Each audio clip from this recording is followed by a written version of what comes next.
founder and CEO of Ecomcy. And today we bring you another special guest. His name is John Kyle, and he's the co-founder of China Product Pros, which is one of the top agencies out there when it comes to helping you figure out how to do proper sourcing from China. The reason why I wanted to bring JK today to the podcast is because I know we as Amazon sellers pretty much breathe in terms of living out of China or sourcing of products or business and everything. And I think it's super important to understand some of the tips and dynamics you need to master to, also be successful in the Amazon game, because I feel like a lot of people, yes, they source from China, but unfortunately they do it wrong. And that's what we're going to be discussing today. So JK, it's a pleasure to have you on board. How you doing, my friend? I'm great, Vincenzo. Thank you so much for having me on the show. I'm excited to share with your audience. Thank you. Thank you for coming. It's also a pleasure to have you here. When I actually saw everything that you guys do at China Product Pros, I was very excited because, as I just say on the intro, I feel like so many people go to China for sourcing, but they do so many costly mistakes. They overpay in their cost of goods. They don't do the Mm. proper inspections. They don't really know how to find the best quality. And I'm sure a lot of people is eager to understand how we can avoid those costly mistakes, because at the end of the day, I strongly believe like 80%, 70 to 80% of your success on Amazon or as an e-commerce seller is what you pay when it comes to buying the product, Mm. right? If you have the margins wrong from day one, there's Yeah, no marketing, there's no branding that's going to come and save you, right? absolutely. You can't market yourself out of a bad product situation. So, and Exactly, and 100%. and you can't price yourself premium just because you need to based on a margin. So the product also has to be premium. So yeah, I think there's a lot going on there that we can dig into. Of course. Now, before we dive into that, I think something that I would like to do is learn more about you, and I'm sure people is also eager to know, the past of JK, how you got started into the e-commerce space, and how you founded your agency. So, give us a little bit of that backstory. Huh? Sure. Yeah, I'll be happy to. So for me, it all started when I went to China in 2006. It Yeah. was originally supposed to be a gap year from university here in Canada. Uh, but as Happens. you will, yeah, exactly. I was young. I was looking for adventure. I'm originally from Eastern Canada, a very small province Mm, called Prince okay. Edward Island, and so I wanted to see the world. And Nice. I still remember my first night, Vincenzo. I turned on the TV. I didn't know anyone in China, and here I am watching the news. I couldn't understand a word they were saying, and I'm thinking to Yeah. myself, what did I get myself into? Like, why did I do this?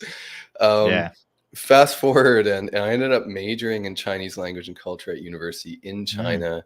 Oh, Met my beautiful wife there. We fell in nice. love, as the story goes, and came back to Nice. Canada together 5 years later. Wow. Um, yeah, so that's been great. Between living there and my travels ever since, I think total I've spent probably close to 8 or 9 years in China. I Wow. consider it to Great. be like my second home. When I go back, I feel Nice. like I don't know, kind of like I'm going back home.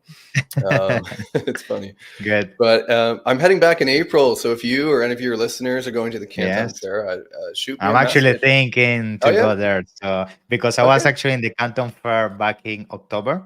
okay, So I might go again. So if that's the case, nice. for sure I'm gonna hit you.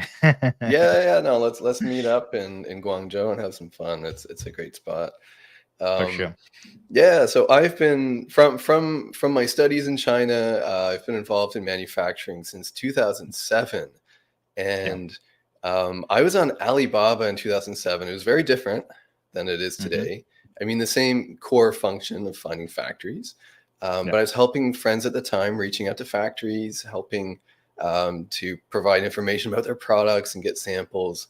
And then when I got back to Canada, I worked with a small to medium-sized clothing company here, and I got to wear many different hats. I was working in sales and marketing and manufacturing, and so that was Yeah. really cool. From there, I went into into management, and I worked in various different projects professionally before Yeah. getting into entrepreneurship. So I was setting up and managing relationships with China. It involved a Mm. ton of travel. So I was traveling anywhere from 3 to 6 months a year. Um, Wow. So it wasn't, and I was starting to raise a young family. So, and all that while I was reading, I like to say I was indoctrinating myself with books around entrepreneurship. So Love I it. read The 4 Hour Work Week, which I'm sure many of Mm-hmm. you listening have also read, um, and not long after it came out, and so I tried various models in e-commerce, online space, I'll say, and I Yeah. got to e-commerce in 2016, and so I jumped into that, launched our first brand. First brand ultimately didn't end up working out, so we launched a second brand in Okay. 2018 that's done really well, and we continue to Nice. have that until this day. So getting to the final point, I guess, so our brand's superpower has always been sourcing. So we get sourcing. Nice. My wife's background, she's Chinese. Her Okay. background is in international trade and logistics through her studies Wow. and her work experience. Mm-hmm. Um, we ended up opening our own office on the ground in China for our own brand before we Okay. started the agency. And so over the Okay. years, we've been helping friends and acquaintances get into Yeah. the sourcing space and helping them visit factories and Nice. pop in So you had the and systems pretty much already for the yeah. own business. Yeah. Yeah, That's I good. think it's how many agencies start. Yeah, that's the You know, reality. You right? do it out of necessity, and then you Right. realize that necessity is actually a necessity that other people have, and then the Exactly. business goes from there. Yeah. You know. Yeah. Yeah. So it was similar for us. And the classic stories of a lot of these friends and acquaintances we were helping, they were overpaying. They Mm-hmm. didn't have sight into who they were actually working with. Mm-hmm. They were having problems with consistent quality. So they'd get Mm. a really good order and they'd have amazing reviews. And then they would increase their order with a factory. And then guess what? Their second order would be awful, and then Mm. their reviews would tumble, their rankings would tumble along with that. And so Yeah. we there's a number of things we just kept seeing, and so we decided to dive in just over 2 years ago. We're still very much a boutique agency, so that means we offer a lot of personalized attention. So Love it. any clients working with us, you'll be working really closely with my wife and I and our team. Nice. We have some great team members, many of which have a decade or 2 decades of experience in Love manufacturing. it. And yeah, and the last thing I'll say, we're focused on extreme transparency. So something that really grinds my gears, that might be an Eastern Mm. Canadian saying, um, is that in the sourcing industry, uh, it's really common for a lot of agencies to charge you less, but then to actually inflate the order Exactly. cost to get their real cut. And A the commission, problem with essentially. yeah, Yeah. exactly. So it creates this bad incentive for the agency to introduce you to a factory that might not be the best fit for you because they're getting a welcome bonus, or they I mean, they're incentivized for you to pay more because the more you pay, the more they get, and they're incentivized Okay. for you to have a higher MOQ. So we completely go against that. We don't accept any kickbacks, no commissions. We're completely brand representing. I could go on and on about that, but I'm really impassioned about making sure that Love it. there's full transparency in the process. Very nice, very nice. I think, I mean, you said it right there. Like, I think one of the main issues people are having when it comes to sourcing is transparency, lack of transparency. Unfortunately, most agents out there, if you don't do the proper diligence, they might take advantage of you, as you mentioned, and they are not really fighting, basically with the best interest in mind to get you the Mm, best cost of goods or whatever. They just want to make sure they get the biggest PO so they can get a big slide of the cake, right? Which I guess it exactly. brings me to my first question, because I Mm, feel like you as a seller, especially if you've never been to China, sometimes it's difficult to identify some of these red flags, right? Because you yeah. don't really know what is a red flag or what it isn't, right? So I Mm, guess it will be interesting high level to hear from you, given the fact that you've been doing this for so many years. Like, what are some of the red flags like you see on a daily basis that these are very easy to identify and they should, give you that alert like something is off here? Huh? sure. So something immediately comes to mind, and it's actionable for someone that's sitting in their home office and wherever in the world that can't go to Mhm. China. And so I'll start with the question is, do you know who you're working with in China? Because In China, there's typically 2 or 3 types of partnerships you can have with suppliers, one of which could be a trade company. So Mm. a trade company is a middleman that Mhm. provides services between a buyer, an exporter, and They're factories. flipping pretty much. They're flipping Yeah, the yeah, product. exactly, exactly. So some of them are legitimate and they offer a Yeah. great service, but increasingly, I would argue that you don't need to go to a trade company. Many factories now have their own export departments because what happens with a trade company is they are adding a markup to your cost of anywhere from 15 to 30+% every single order. So um, sure, it's great on your first order because there's a certain ease Exactly. of placing your order, getting the sampling and everything done. It feels easier than maybe if you went with a factory. But again, that divide has been bridged. A lot of factories have want to have direct relationships because on their side, if they work with a trade company, they also lose a big piece of their pie. So Okay. the actionable thing, and one of the ways to tell the difference is, there's a lot of deep checks that we do for clients, and you can do a full Mhm. audit. But if you want to do a quick check, look at their address. Search their address on Baidu Maps. So Mhm. Google Maps does not really work in Doesn't work. China. I found out that in October. Yeah. I was trying to get to a Right. restaurant. It's like, oh, there is Oh no yeah. GPS in China.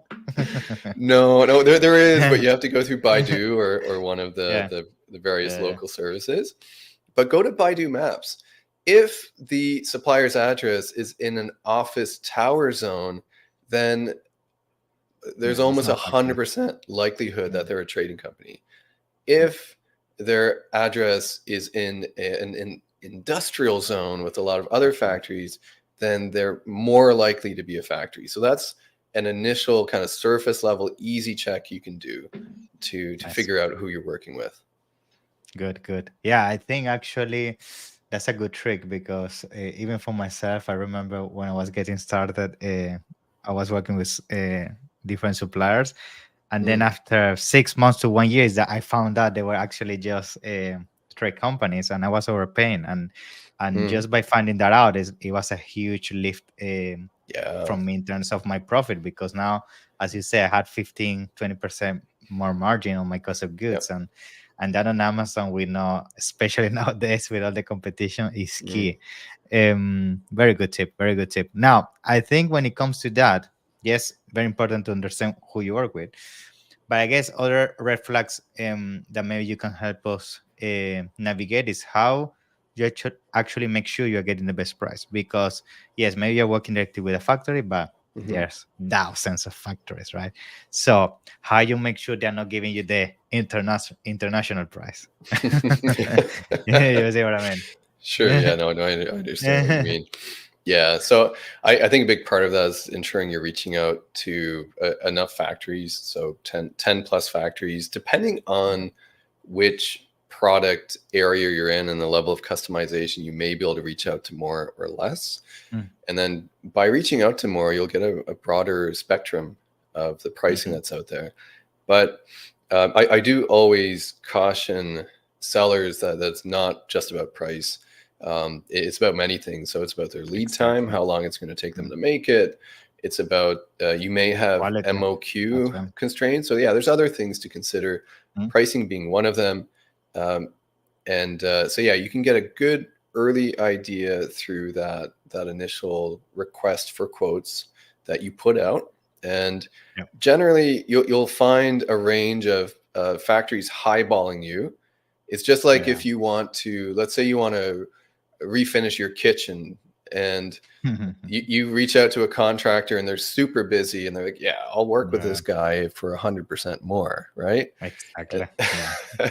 So it's a They're lot just like that testing with, that testing to see how much you're willing to right. pay and if you Yeah, fall for it. exactly, exactly. So if you Yeah. you will get those super high quotes, you'll normally get quotes in the middle, and then you'll get some low ball quotes, which you also need to question because Mm. either they like to get you in the door, and then suddenly, oh, the quote's higher because your material changed. Yeah. Or the right? quality, Or the you know. quality is low. Exactly. Yeah. Um, yeah, so I think it's important to reach out to a good number of factories and ensure that you have an idea of who they are, whether they're a trade Yeah. company or a factory. And then you can start having those discussions around pricing. And it's really once you get the sampling and you see the quality Mm. of the product that you get the full picture of if their pricing is good or not. Exactly. Yeah.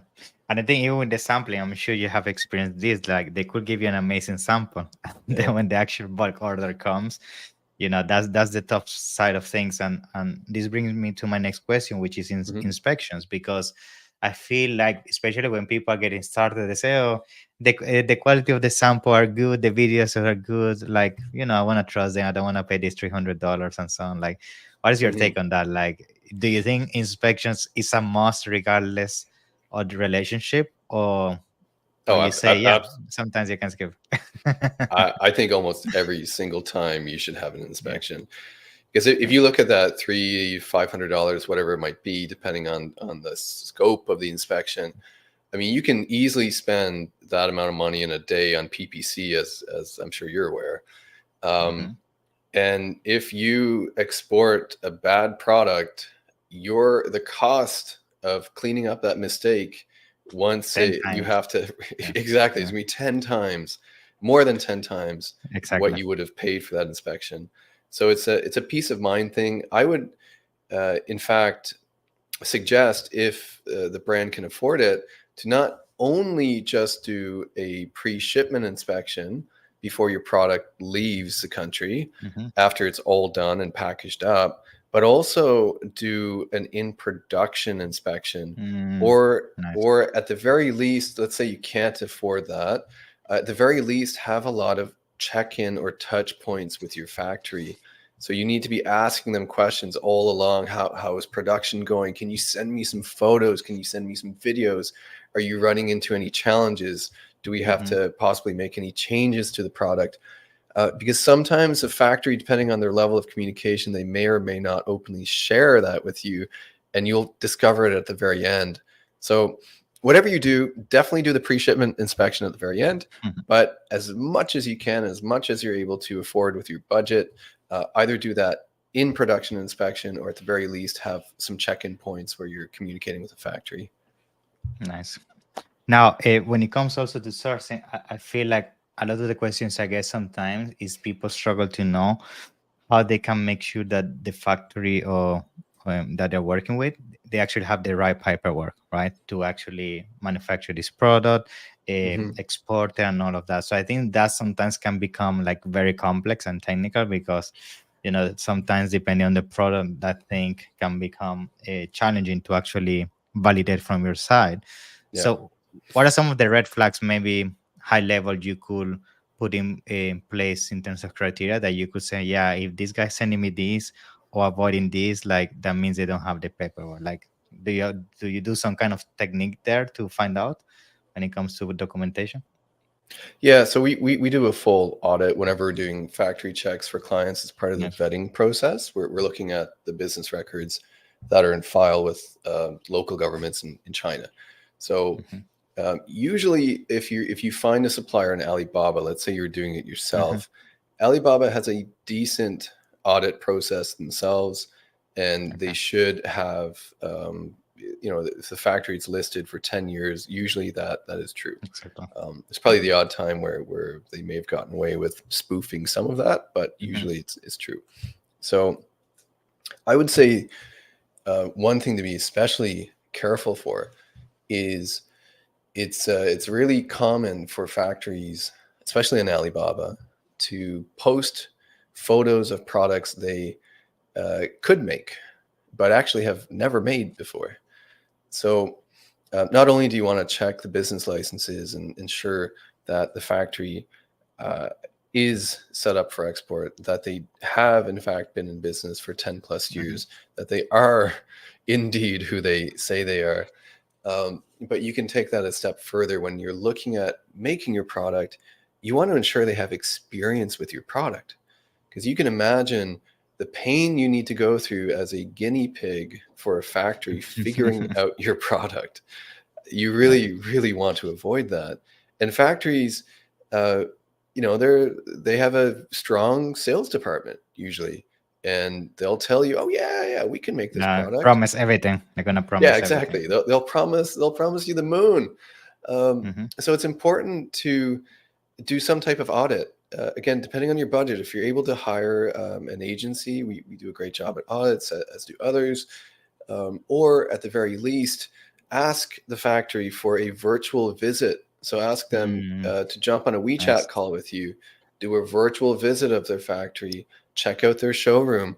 Do they have other products in the showroom like yours? If not, Exactly. there's a good chance they probably don't have experience in that product area, and you may want to avoid them. That's very good tip. Yeah, the virtual one is nice because, yeah, usually in the past I remember when I Mm. tried to get them on a call and they avoid the call or they don't want to answer.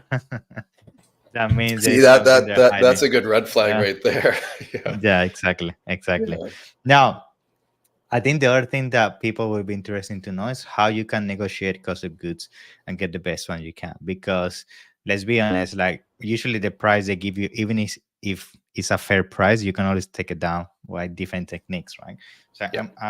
I'm curious to know which are some of the techniques you would recommend that you feel like they can be successful when it comes to lowering the cost of goods when it comes to social Sure. return. Yeah. Yeah, I like this question a lot because I think it's so practical for all of Mhm. us as brands. Um, so the first thing I would say on this is don't be afraid to rock the boat. A lot of you listening, and certainly many I've spoken with, and myself to a degree, I think culturally, I've been raised to not over negotiate. Usually, the Yeah. price you pay is the price you You feel pay. guilty. Yeah, you Yeah, feel exactly. guilty. Yeah, Yeah, I've yeah, overcome that through not completely, but somewhat through my travels and work. yeah, I am not the strongest negotiator on our team. That's my wife yeah. or a lot of our staff in the China office. They're so Yeah, good. women usually are very good negotiating. Yeah, Vincenzo, it's Yeah. so funny. You have like uh like my wife, for example, she will be negotiating with a factory, and it seems like they're in a huge fight, and then they'll finish their negotiations, and Yeah, then shaking. they'll be laughing and talking about family, Yeah, and things are all good yeah, again. So it's yeah. so first thing I would say, don't be afraid to rock the boat. It is culturally very much accepted to negotiate. In fact, you should negotiate, I would say, on every single order with your factory. And so I one feel they even one take you more seriously, to be honest, in China. yes, If you're not yes, going to negotiate, they actually will take advantage because they don't feel you're serious businessman. absolutely, So, absolutely. Yeah, yeah, no, that's definitely something we've seen. So yeah. yeah, get in there, negotiate. You don't have to be a master negotiator. It's really about bringing to the table your pain points, what help you need from them. It's knowing your position. So Hmm. if you're coming into a brand new factory, you want to only make an MOQ, an order of 500 units. You Yeah. don't have a ton of leverage Leverage. yet, Yeah. right? So you can try to get a better price, sure. You can try to get a better lead time. You can try to get better payment terms. But should you squeeze them to death on that first order? I would say no. So pick out one or two things you want to negotiate on, whether it's price, whether it's that lead time. You'd like to see if they can make it in 30 days instead of 45, for example. Hmm. And then as you get to your second order, and your second order, let's say you're putting in 2,000 units, then you have more leverage. You have history with them. You're putting in a larger order. They're seeing you're growing, and then you can come back to the table with a bit more weight on your side, so Yeah. to speak. Yeah. So we find it to be a very gradual process. It's not a one-off typically where you're around a board table and you're really going at it. Yeah. It's more of a gradual process where you're chipping away. And the other thing I'd say is to try to understand what's important for the factory. So, Yeah. as you talk about your pain points, why you need these concessions in negotiations, you should be listening. We need to be actively listening as brands for what their pain points are, and trying to find perhaps not a middle ground. We always want it to be a bit more in our advantage as a factory, but Yeah. it's really, really important not to just ignore them, but to understand what's important for them. Let's say that you want a better price, and they say, yeah, it's not really possible. So I would follow that up with why isn't it possible? Like, what are some reasons? Mm-hmm. What are some challenges for you on pricing? And then they might get into it. They're like, well, you know what? Because your MOQ is small, and Mm-hmm. we need to place an order of at least this much for raw materials. And then suddenly you can get to perhaps a point of flexibility where you're like, okay, knowing that you have to place more for raw materials, what if we placed an order for 1,000 units worth of raw materials, but we only manufacture 500? We'll pay for the 1,000, and then you can use it on our next order. So I think Love it. it's important to be again, active listeners, asking questions, and looking for these opportunities to get what we want, and in usually some different flexible ways that may not have been immediately um, known. Yeah, for sure. Yeah, it's all about building that first the relationship, like creating that you can trust each other, and then Yep. from that you start evolving. Because I guess that's a huge mistake that I see people doing. They go all in. They go from $8 cost of Yeah. good, and you want to drop it to $4. Like, come on, like you're Yeah. not being realistic, and then it ruins the Exactly. relationship, and that's not Yes. fun. Yes. Yeah. It can sour Yeah, it. Yeah. yeah. Um, Now that. I think to start concluding, actually, what I wanted to add, which I think it would be very interesting to add to the audience, is like I'm sure we already talked about, as you mentioned, the payment terms, like deferring that to a later date and all of that. But what other tips do you think, from your experience, could help when it comes to reducing cost overall? Like, is there any other thing maybe we can bring to the Mhm. table, like maybe materials Yep. or things like that? Like, what is your experience with that as well? Yeah. Yeah, no, absolutely. So I think two things come to mind. So one's packaging. Mm-hmm. Like in our brand, and we work with clients to optimize packaging. So whether Mm-hmm. that's decreasing the size of packaging so you get more Nice. favorable FBA rates, Nice. it's also going to save you on COGS because you can fit more units in a Mm-hmm. container, right?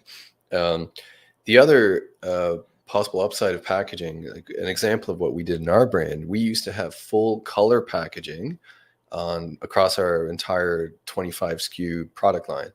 And what we looked at doing was how much would we save if we went from having full color packaging to just a white box with black printed ink on it. So also nicely branded, but very minimalist looking.